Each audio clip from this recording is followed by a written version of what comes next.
Thank you so much, Nancy, for this opportunity. And first and foremost, I want to thank each and every person who has taken time to come and join this presentation. I'm utterly humbled by the turnout. I'm not going to look at the numbers.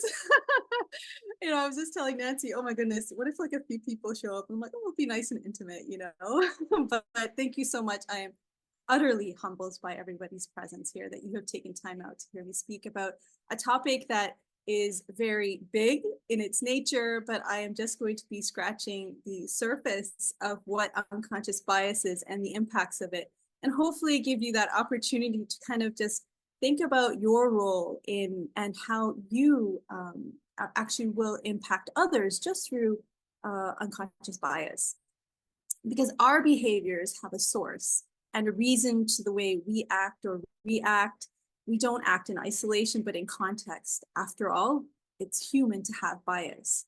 But the question is, are we willing to actually address that bias? So I'm going to start sharing my screen. And let's do this.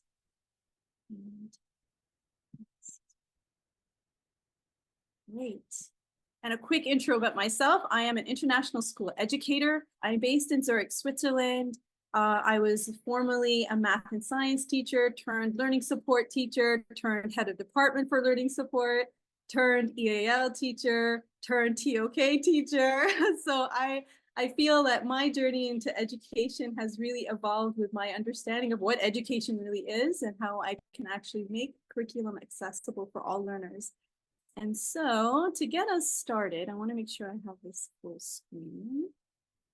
And I have a prompt for you all. So to get us started, I'm going to share a piece of text with you, which I'll read out for you all, but I'd like you to explain it and just write your thoughts in the chat. Okay. A father and son were involved in a car accident in which the father was killed and the son was seriously injured. The father was pronounced dead at the scene of the accident and his body was taken to a local morgue. The son was taken by ambulance to a nearby hospital and was immediately wheeled into an emergency operating room. A surgeon was called. Upon arrival and seeing the patient, the attending surgeon explained, "Oh my God, it's my son." Can you explain this? So let's go into the chat and see. What are your thoughts? What are your thoughts? Oh, we've got some seasoned observers here. Yeah, exactly. The mom. Yeah, exactly. The surgeon is the mom. But surprisingly, 40% of individuals who actually read this text, they get a little bit stumped. In fact, they start thinking, maybe it was a priest, the father was with his son, and they try to come up with some kind of an abstract explanation, but that is really not the case. And that should hopefully make some of us think that, what we really, our first reaction to something is not necessarily what is actually being presented. And that actually taps into our own unconscious biases. Okay, so a question I'd like you to keep in mind as we go through the presentation is unconscious bias really about introspection? Okay, and I'll readdress that question at the end of the presentation as well. Okay, unconscious bias, what is it? Well, unconscious bias, it operates at a subconscious level and it's outside of our conscious awareness.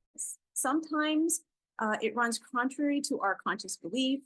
And it's like a rapid mental association that we have within our minds where we create these shortcuts that are developed with associated stereotypes.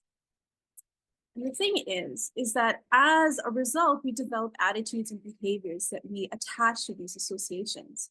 So unconscious bias is a kind of a distorted lens. It's a product of both the architecture of our brains, as well as the disparities that we see within our society. So addressing a bias is not just only a personal choice, but it is also a social, you have to take it's a social agenda. And knowing that is also a moral, you have to take a moral stance against bias. And there are different kinds of forms of biases. You have positive as well as negative. But here we're actually going to look at how the negative side of biases can actually impact our understanding of inclusivity. Okay, so before we really do a deep dive, it would be remiss of me to not acknowledge the fact that we really have to position ourselves when understanding what unconscious bias is. And the thing is that, first of all, it starts from the individual. It is us. You know, when it comes to unconscious bias, it is within ourselves. But we really have to acknowledge that there are intersectional identities within ourselves, and that's taken from Kimberly Kenshaw's model of overlapping social identities. And these social identities are actually influenced by systems. So, you know, our support systems between us and our parents, our peers, our teachers, the school environment, the location of the school, the location, the country you're actually in, and also the time frame that you are residing in as well. And that's something to really, really take into consideration. Now, the thing is that a lot of times we think, oh, you know what? Kids don't see color. They don't see differences. But that's contrary to research. It turns out that from the age of from birth all the way up to 3 months old, you know, babies start making spatial associations to their caregivers. And then by the time they're about as young as 2 years, they start reasoning behaviors of individuals with different race. And then they start choosing their playmates based on commonality of what they're actually exposed to. And then finally, when they're actually at the age of 4 to 5 years, the expression of race really does peak. So to say that children don't really see race, they don't see differences, is not exactly an accurate representation of what is happening in reality. Now, the thing is, 99% of what our brains process is unconscious, right? And without a doubt, within there are biases. There are biases about women in the workplace and about different races. And all these biases are things that many corporations or institutions have been trying to train out from workplaces for years. But what is our understanding of unconscious bias, right? Our brain is not a hardwired machine, right? It's malleable, it's a malleable organ, and our brains actually respond to the environments we are placed in and the challenges we face. But the thing is that every day, your amygdala, which is part of your brain, I'm not going to go into too much of the science, but our amygdala actually processes and categorizes billions of stimuli. And because of this, it is happening automatically, right? Every experience you have, every bit of socialization, every piece of media is processed and stored in a stereotyping neurological network, right? And that's pretty amazing. I mean, that's the thing, you know, when you keep seeing things over and over again, that becomes your reality. So when you see a metal box with 4 wheels, you know, okay, that's a car. But the problem with that, when it comes down to, you know, stereotyping individuals, there can be harm associated to that, right? But neuroplasticity, you know, is something that actually has a lot of hope with, you know, because with neuroplasticity, you can actually create pathways and practices that, you know, we can use in terms of raising self-awareness to pause and examine whether or not our brains are acting from the primitive or emotional parts. So we can assess and impact, you know, our biases about others and within ourselves. Okay, so one thing that actually happens when we are actually coming up with, when we observe our surroundings, our brains actually automatically create categories. And the term homo categoricus was actually toyed by Allport and his work in The Nature of Prejudice. And those are through mental associations that we make over a period of time. And as I mentioned, you know, from birth, that is something that we actually begin to create from a very young age. It's work that's done over a lifetime. So what I'm going to do now is I am going to present to you an allegory before we have our first breakout. And the beauty of allegories is that although they're symbolic, they do have a hidden message to it. So if you could just sit back and maybe listen to the allegory, and hopefully it will entice your thinking a little bit further in terms of our unconscious biases. So the allegory that I'm actually going to present to you is the allegory of the cave. Now, being a former TOK teacher, of course, I'm going to go and do a deep dive into the allegory of the cave. And it's actually a dialogue between Socrates and Galcon. And the allegory was actually presented within Plato's Republic. And so what happens is that within the allegory is that Socrates gives us this image of the allegory of the cave. And he says, let's imagine that there's a cave and there are people who are chained to the ground looking at the wall at the bottom. They're right here. And then he suggests that there's a path up the cave. And, you know, there are more people up here, right? And they're holding objects. And there's a fire behind them that casts shadows on the wall. So the people who are chained only see these shadows. They don't actually see the objects. As you get outside of the cave, you have the world as we know it. Right? You've got the trees, the bird chirping, you've got streams, mountains, but at the very top, you have the sun. Now, Socrates has set up the scene. The drama is set, and he presents this argument that those prisoners at the bottom of the cave, they're like us, like you and me. In this room, we are, in a sense, we are prisoners. That's perplexing, because how are we like prisoners? He says we are bound. That's something to reflect on. We are bound by the chains that are preventing us from seeing the truth of things. Vanity, pride, fear. There are so many things in our nature that attach us to the things we think we know are true and prevent us from making the turn. So Socrates asks us to imagine, what would it be like if someone's chains were to be broken and they're forced to turn around and make their way up to the next level? But what's that experience like when you're in a dark room and someone turns on the lights? Like, turn it off. It's hurting, it's painful. Yeah, it is. But it's a different kind of pain. It's a good pain, right? Because it's better to be in the light than to stay in the dark, you know? But our initial reaction is to stay in the dark. But Socrates beautifully describes education as a breaking of the chains and a turning of the soul. It's not putting knowledge into a brain that's not exactly there, but it's, seeing the world as it is, seeing it correctly. In fact, the term education in itself comes from educere, which actually means to lead out from, and in this case, from the cave. So the prisoner is actually dragged out to the next level, and he sees these people, and he's like, what in the world? These are the image makers. Who are the image makers? Who are the image makers in our current society, in our current culture? Let's think about that for a moment.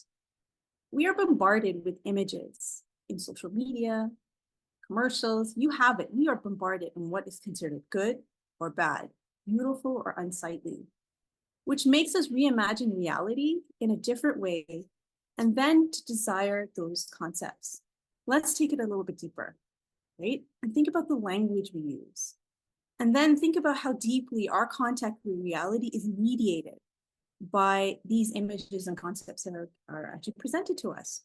But Socrates wants to suggest that, knowledge in any form of knowledge, in some sense, involves interpreting our actual reality. But Socrates says there's more. There's more to the image makers. We got to get out there. And then it's going to really hurt because the sun's a lot brighter, right? And then he says, imagine once the prisoner goes out and he runs back in the cave to tell his buddies at the bottom here, you cannot imagine, you believe the world beyond the cave. What do you think the prisoners are going to say? I know my friends will say, hey, let's go. But most of them will say, you're talking nonsense. Stop undermining our beliefs about these images on the wall. All of us are prisoners in some sense. All of us see images. The question is, do we want to make the journey, and how do we make it? After all, you have to make that journey yourself. So Nancy, we're ready for our first breakout. We're going to do the activity, name it, own it, interrupt it. And right now we're at name it. And You are going to go into a breakout room, and there'll be about 3 people in each breakout room. And the prompt is, how has your journey shaped your view on inclusion? Introduce yourself, share your answer, listen to others, question or comment. But at the end, I would like you to go to a Mentimeter and then share the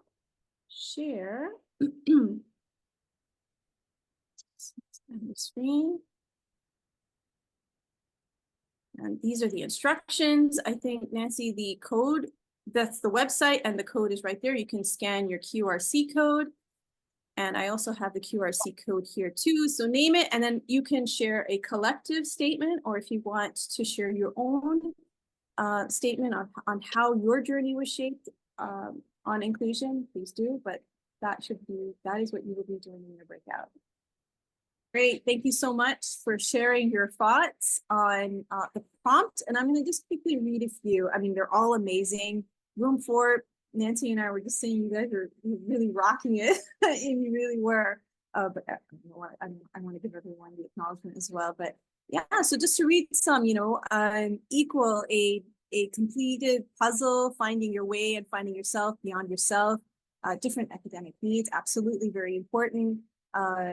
Leadership struggle with feeling included to belonging, welcoming, different viewpoints, experience of your own school background, our own experiences shape how we interact with others. Excellent, thank you so much. And then here we have over time experiences have shaped our understanding, absolutely. And in fact, I feel that is something that I personally, when I go through my own inclusion journey, it is something that I'm always reflecting on. And then, of course, personal experiences shape your views of inclusion. Thank you so much for taking the time for sharing that. We're going to continue the presentation now, and I'm just going to and continue more about unconscious bias. All right.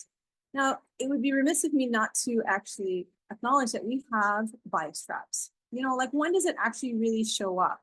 And the thing is that bias is very sticky, particularly unconscious bias. And there are certain categories or certain kinds of situations that we get ourselves into. So for example, when there's an information overload, or you're having, you hone onto your feelings over facts, or there's a need for speed.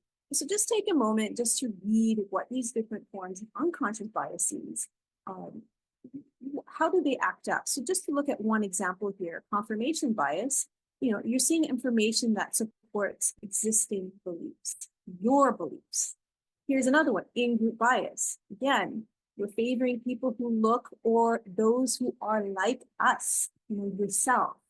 Or if you look at attribution bias, giving ourselves the benefit of the doubt. And that's why I really appreciate the proverb, the Ubuntu proverb, I am because we are. Because in the essence of that is that, you're not only thinking about yourself, but you're looking about the team. It's about collaboration. It's about others who are around you and how you're actually going to include them within the narrative that needs to be represented. But with unconscious bias, we're always thinking about ourselves before the other or others in general. So, Yasmine, how are we going to deal with this? Well, you've got to make the journey. Just as Socrates said, you got to see you got to adjust your eyes to the light, and it's easy to be in the dark. You tend to want to stay in the dark. So I came up with the acronym AIM, and so first and foremost, acknowledge, awareness, and action. But the thing is that simply honing onto acknowledgement isn't enough. In fact, research shows that, according to the Journal of Personality and Social Psychology, simply acknowledging is not, it's necessary, it's a necessary step, but not the only step, right? You have to make the effort to raise awareness into the areas that you feel most uncomfortable with. And then there's the element of actually taking action, right? But the thing is that you have to define what that action is. You have to make the effort to, how are you going to do that? And the thing is that it's not a one-off activity that you do in terms of, for example, diversity training, right? In fact, there was a meta-analysis that was done amongst a group of researchers where they analyzed 40 years of diversity training. And the biggest takeaway from that analysis was that positive effects of diversity training were greater when there was a targeted approach, both in awareness as well as a skill set. Now, a lot of times in DEIJ work, we say, yeah, get uncomfortable with the uncomfortable. Yeah, I would say that too. Get uncomfortable with the uncomfortable. But I want to draw your attention to that question, how do we get comfortable with the uncomfortable? I don't know, over a cup of tea, I was just thinking about this, a few months ago, and I thought, well, let's think about Vygotsky, as you do over a cup of tea, right?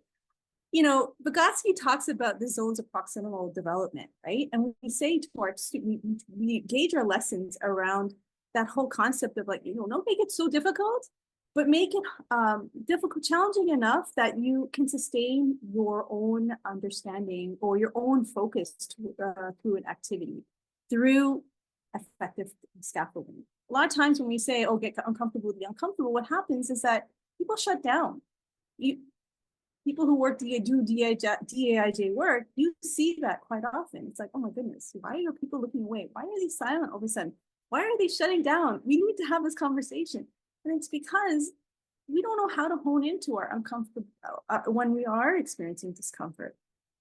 However, as I was digging a little bit deeper into my thinking, I thought about, okay, how do we unify our goals, right? Once we have defined that aspect of what we need to work on, or the area that we need to raise awareness in, to have an optimal experience. But then I thought about Mihail Csikszentmihalyi, and that is how you say his name. And funny enough, I saw, wow, Vygotsky and Csikszentmihalyi were thinking along the same lines. He wrote the book Flow in 1990, and within that book, he also talked about, in order to have optimal experience, you need to be motivated enough to sustain your focus on a task. You need to have a connection to that, to what you are actually going about. All right. Then I thought about Angeline Duckworth and Andres Eriksson. Now, Angeline Duckworth, also known as the Grit Guru, is actually doing a lot of work with the researcher Eriksson, and they're doing a lot of work on deliberate practice, But when you have unstructured practice, after a while, you plateau and you're in what kind of skill sets you actually develop. But with deliberate practice, when you actually define your skill and you actually have a practice, you get feedback, you're able to refine that skill set. But over time, you realize, okay, you know what? I can actually approach this more proactively, and you actually have more sustained learning over a period of time. So how do we bring the unconscious forward to be more conscious? Well, yeah, define your goal, sustain focus, but make it deliberate. It has to be deliberate. All right, so acknowledge, awareness, action. Inclusivity is about change. And look around yourself. People around you, are they the same? You have to make diversity your mission when actually addressing unconscious bias. So I would like to present to you a story, but I also want to draw your attention to Dr. Rudine Sims Bishop. I'm sure many of you know her. She wrote an essay in the late 90s, and she toyed the idea of windows, mirrors, and glass sliding doors. And a lot of the stories that we read to children, and even amongst ourselves when we share different narratives, we see mirrors where we see our own reflection. We have windows where we are able to look out into a different perspective. And then you have those sliding doors where you're able to walk into a world and then step out of it as well. So I would like to share with you a story, and we'll call this individual student A. And I want you to think about what makes you uncomfortable as you hear this story. And maybe there's nothing uncomfortable about the story, but just what kind of feelings are you experiencing? And with due to the lack of creativity, we're just going to call her student A. All right, student A stood in her black Mary Jane shoes. It was the first day of her educational journey, wide-eyed with a skip in her step. She was fluent in 3 languages, English being one of them. where she was already affiliated with 3 different countries, eager to learn, eager to please, and ready for the adventures that awaited for her for the first day of preschool at a prominent international school. Let's fast forward now a few years. It is the first week of school. Student A is now in grade 3, attending her 3rd international school. Shy and quiet was her demeanor. She was eager to learn and eager to please, but she was perplexed this time. She looked around and wondered why there were so few students in her class. A teacher walked in and very slowly spoke to her. Student A, we're going to learn about verbs today. Confused, she thought, why is she learning about verbs? More students arrived. Some spoke different languages. She didn't understand. She went home in tears, confused. She told her parents about her day. The next morning, she overheard her teacher say, Mr. and Mrs. A, we're really sorry. We thought student A didn't know English. Let's fast forward now several years. Student A is a grade 11 student at her 6th and final international school, eager to learn, eager to succeed, eager to lead. Today was the day for the Student Council presidential elections. Student A was up against the most popular girl in the school, teen queen of the grade. She was the epiphany, student A was the epiphany, the prime of geek chic. As she stood on the stage waiting for the results, to be announced, she saw how each of her teachers, one by one, walked by her to congratulate the teen queen, without noticing her, without looking at her. She thought, perhaps the teachers know something she doesn't. The headmistress walked up to the podium. She announced how close the results were and that they had to recount the votes 5 times to make sure there wasn't a mistake. Waiting felt like an eternity. The result was announced, and all student A heard was, what? She won over me? Teen Queen was having a fit. Student A was in disbelief. Did she just win? Frozen by shock. She looked to her right, and there stood her Latinx grade 11 biology teacher, the only teacher.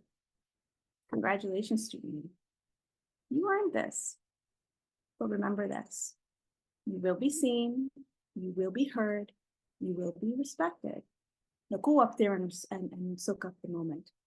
But what was supposed to feel like a happy moment didn't really feel like one. Scanning the auditorium, all her teachers consoled the teen queen. Student A stepped forward with her head held high. Okay, Nancy, our next breakout, 5 minutes. And the prompt this time, we're going to own it. We talked about what our view of inclusion is. And now you're in this breakout. I have to shorten the time to 5 minutes though. What made you uncomfortable? And what's lacking in your inclusive narrative?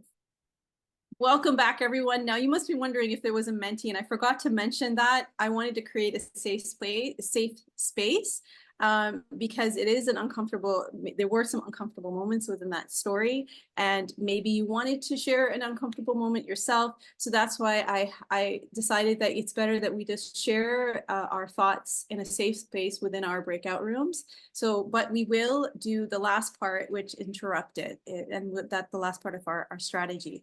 So is unconscious bias really about introspection? Come on, yeah, absolutely.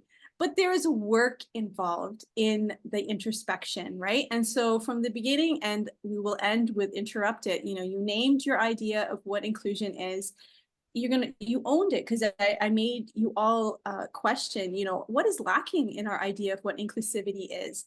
And in a few moments, we will actually interrupt. And what I mean by that is, how will you empower yourself to move forward? But the thing is that we have our philosophical ways, right? And of course, that's in our mind, but in action, what does that look like? And so we need to define our area of discomfort. And then not only that, what are we going to do about it? You know, let's not try to just, you know, okay, yeah, we're going to create an inclusive environment with our classes. Yay, me, you know, I mean, that's great, but it has to be deliberate. And that's why I came up with AIM. Acknowledge, awareness, action. Inclusivity is about change. Our idea of inclusivity was very different 50 years ago, that it was 20 years ago, that it was 5 years ago. And in fact, my idea of inclusivity is changing on a daily basis because it is a deliberate practice. And look around yourselves. If you are surrounding yourselves with people who are just like you, how are you gonna foster that culture of change? How are you gonna develop? There's a reason why people say that there is strength in diversity, because it takes effort to bring people together and to really have understanding. Now, before we interrupted, I want to hold space for student A, right? Because student A later on became an international school educator, and she taught at a few international schools. And as she stands in front of many of her classes, there are certain questions that she is continuously asked. So let me give you a little insight into one of the classes that she actually but was actually a teacher of. So she's not student A anymore, she's now teacher A. And as she called upon one of her students, the students say, Mrs. Hashmi, how did you learn English? Mrs. Hashmi, how did you get rid of your accent? Mrs. Hashmi, did you really fight to get your right for access to education?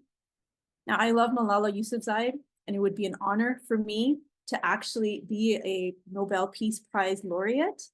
But the reality is, this is a narrative that is very much present. I am a multilingual individual looking at another multilingual individual. I am a multinational looking at another multinational. I'm a former international school student, and I'm looking currently at my international students. And so the question is, what is lacking in the international education that is preventing the holistic development of the global citizen? That is the question.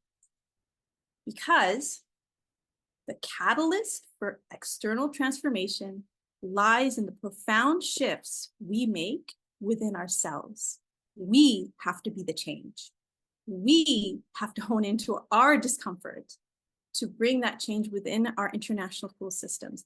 And there's a lot of amazing stuff happening. I don't want to disregard that, but it is a deliberate practice that has to continue over a period of time.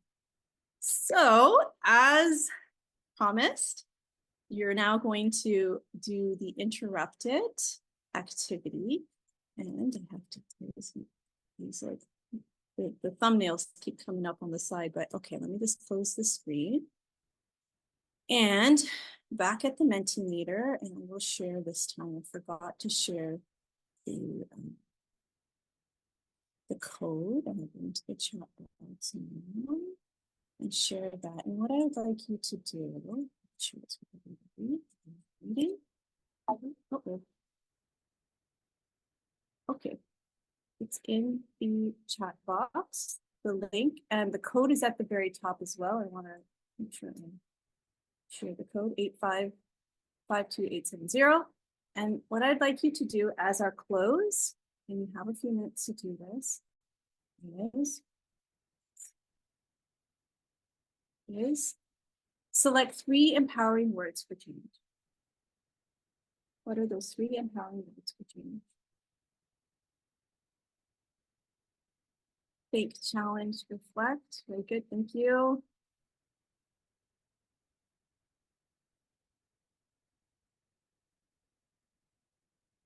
Curiosity is very important. Yeah, accept, reflect, challenge, perspective thinking, love, very important, empower.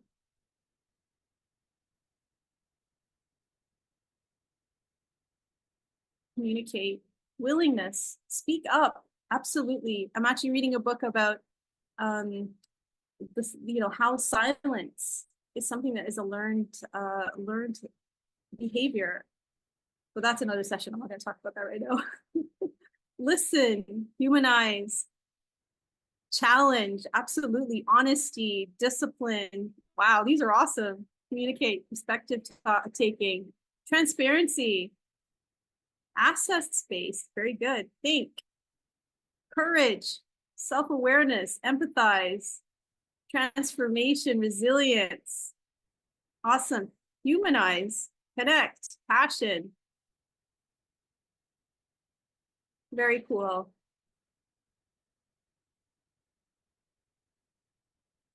Awesome. Thank you so much. Liberation, understanding,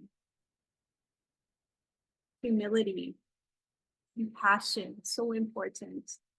Brave, belonging, connect, encourage, impact, intention, absolutely.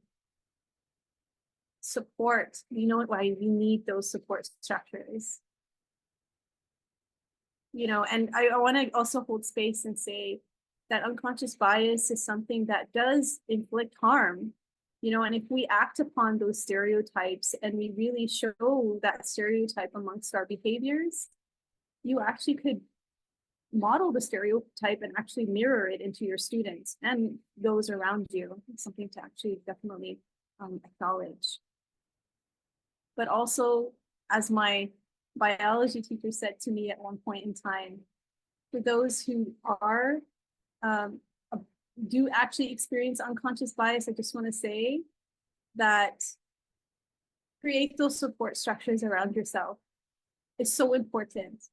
But you know, when you're ready and you're, you know, you feel down and you're on the ground and you're like, I can't breathe, you know, just as my biology teacher said, you will be seen, you will be heard, you will be respected. And when you're ready, you plant that foot down and you stand up. You stand up and you hold your space because your narrative is very important.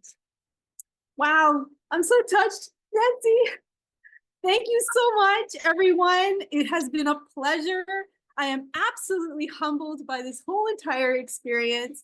And if anything, you know, I hope that you use these words as a source of inspiration to continue your journey with inclusion. Inclusion is definitely about change, but we all have to do our part. It's not a one-off thing. It is something that is continuously practiced.